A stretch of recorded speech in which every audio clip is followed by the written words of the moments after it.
अस्सलाम वालेकुम। कैसे हैं दोस्तों? उम्मीद करते हैं आप सब खैरियत से होंगे।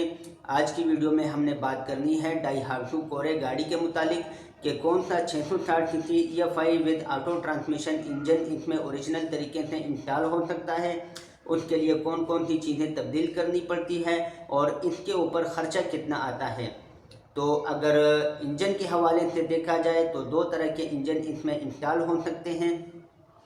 एक मीरा का इंजन KF जिसे कहा जाता है और एक टेंटो का इंजन। ठीक है, दोनों डाइहात्सू के इंजन हैं। मीरा का इंजन अल्ट्रेशन होके कोरे में इंस्टॉल होता है, यानी उसके लिए गाड़ियाँ बनानी पड़ती हैं और प्लस उसके माउंटिंग की सेटिंग अल्ट्रेशन करके बनानी पड़ती है। और टेंटो का engine original bolt on bolt तरीके से इंस्टॉल हो जाता है। तो अगर गाड़ी आपकी ओरिजिनल है, साफ़ सुथरी कंडीशन में है, आप उसमें किसी किस्म की कोई अल्ट्रेशन या मॉडिफिकेशन वगैरह नहीं करवाना चाहते, तो आपके लिए सबसे बेस्ट ऑप्शन टेंटो का ही है, जो कि आपके सामने नज़र आ रहा होगा वीडियो में। ऑटो करने के लिए सबसे पहले तो इसका इंजन गियर मुकम्मल वायरिंग कंप्यूटर के साथ इंस्टॉल किया जाता है। इंजन के बाद इसका गियर लीवर तब्दील किया जाता है, प्रॉपर कैमसोल के साथ उसकी फिटिंग बैठ जाती है। गियर लीवर के बाद उसका स्पीडोमीटर तब्दील हो जाता है, RPM वाला इंस्टॉल हो जाता है। उसके बाद इसका ब्रेक पैडल इंस्टॉल हो जाता है, ऑटो का कर दिया जाता है। फ्यूल पंप मुकम्मल तब्दील किया जाता है। फ्यूल पंप को तब्दील करने के दो तरीके हैं। एक तरीका तो ये है कि टैंकी को काट के फ्यूल पंप बिठा के उसको खलपेचों के साथ टाइट कर दिया जाए, और दूसरा असल तरीका, ओरिजिनल तरीका ये है कि टैंकी को काट के बाकायदा प्रॉपर उसमें कड़ा वेल्ड किया जाए और पेच ऑन पेच सिस्टम किया जाए, ताकि गाड़ी चलने के दौरान या रीफ्यूलिंग करवाने के दौरान ना तो गाड़ी से स्मेल आए और ना ही पेट्रोल की लीकेज का ख़तरा हो। फ्यूल पंप के बाद इसके फ्रंट एक्सल दोनों तब्दील किए जाते हैं, क्योंकि मैनुअल एक्सल में और ऑटो एक्सल में फ़र्क होता है। फाउंडेशन मुकम्मल तब्दील किए जाते हैं। तब्दील इसलिए किए जाते हैं कि ऑलरेडी वो चल चल के पुराने हो चुके होते हैं, तो उसकी वजह से फिर गाड़ी में वाइब्रेशन ना हो या जर्क महसूस ना हो या शिफ्टिंग के दौरान ठंडा महसूस ना हो, तो उस गरज से मुकम्मल फाउंडेशन काबिल इंस्टॉल कर दिए जाते हैं। रेडिएटर की टंकी तब्दील की जाती है। गियर को पानी के जरिए ठंडा करने का सिस्टम उसमें इंस्टॉल किया जाता है।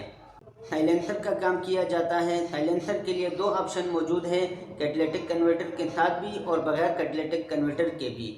कैटेलिटिक कन्वर्टर के साथ कीमत में भी फ़र्क आता है, वो भी आपको बताएंगे। वैसे अच्छा इंजन और बेहतरीन फिटिंग करवाने के बाद कैटेलिटिक कन्वर्टर के बगैर भी अच्छी एवरेज मिल जाती है।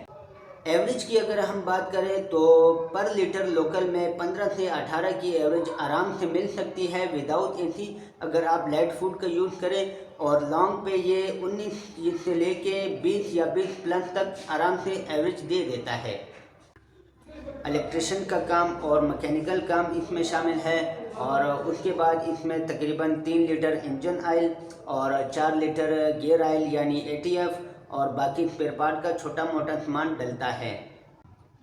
ये तो हो गया इसका टोटल सामान। अब आते हैं इसके खर्चे के ऊपर। तो अगर विदाउट कैटेलिटिक कन्वर्टर के इंस्टॉल करना हो तो 1,80,000 रुपये का खर्च आता है पुराना इंजन लेकर, और अगर कैटेलिटिक कन्वर्टर के साथ इंस्टॉल करना हो तो फिर तकरीबन टोटल 2 लाख रुपये का खर्चा आता है।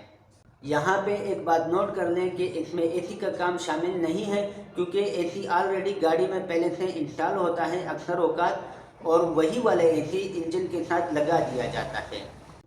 रेडिएटर अगर इसका ख़राब हो और तब्दील करना पड़े तो तकरीबन 9,000 रुपये का जापानी डबल नाली वाला रेडिएटर है।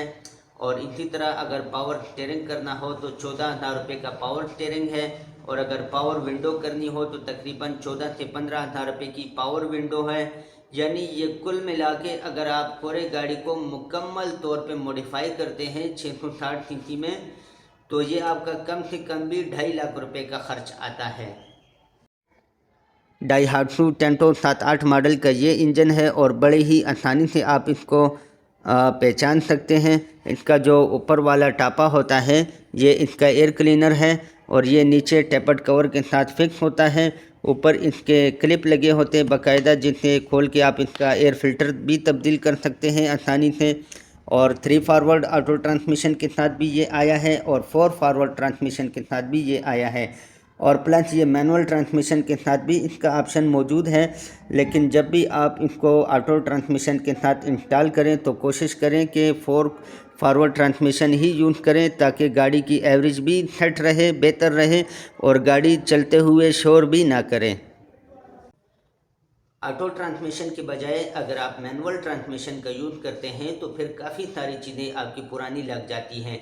यानी आपका गियर बॉक्स पुराना लग जाता है, प्लस आपकी clutch plate, pressure plate, fry wheel वगैरह पुरानी लग जाती है, क्लच पैडल पुराना लग जाता है, ब्रेक पैडल पुराना लग जाता है, स्पीडोमीटर को तब्दील करने की ज़रूरत नहीं पड़ती, गियर लीवर पुराने लग जाते हैं, क्लच की केबल वगैरह पुरानी लग जाती है, काफ़ी सारी चीज़ें आपकी पुरानी ही लग जाती है। कैटालिटिक कन्वर्टर का ऑप्शन ऑलरेडी आपके पास मौजूद है कि लगाना है या नहीं लगाना। वैसे ऑटो की बनिस्बत मैनुअल की एवरेज अच्छी होती है, यानी कह सकते हैं कि तकरीबन 1.5 किलोमीटर से 2 किलोमीटर का फ़र्क आसानी से आ जाता है। तो कैटालिटिक कन्वर्टर के साथ अगर मैनुअल ट्रांसमिशन का यूज़ करें तो फिर आपका 1,40,000 का ख़र्चा आएगा पुराना सारा सामान लेकर। तो मज़ीद इस तरह की मालूमाती वीडियोज़ के लिए हमारा चैनल लाइक और सब्सक्राइब करें। अगली वीडियो के आने तक अपना ढेर सारा ख्याल रखिए। अल्लाह हाफिज़।